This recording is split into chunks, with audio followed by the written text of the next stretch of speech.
मिलल जमीनिया सरकारी बल में तरकारी बोवाई दा।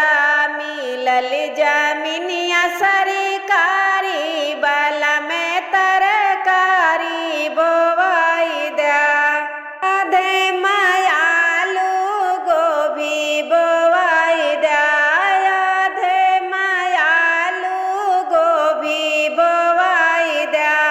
आधा रखबे पलिहारी बल में तरकारी बोवाई दा।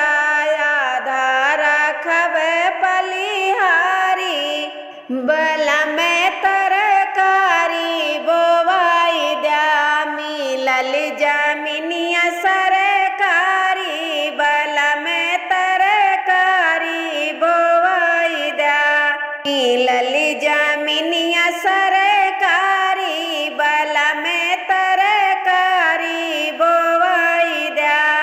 आलू यौ गोभी ननद का पठौबै। आलू यौ गोभी ननद का पठौबै। पलिहर देबै पटीदारी बल में तरकारी बोवाई दा। पलिहर देबै पटीदारी बल में तरकारी बोवाई दा। मिलल जमीनिया सरकारी बल में तरकारी बोवाई दा। मिलल जमीनिया सरकारी बल में तरकारी बोवाई दा। आलू यौ गोभी ननद जौ खई हई। आलू यौ गोभी ननद जौ खई हई। भैया का दई हई निशानी बल में तरकारी बोवाई दा।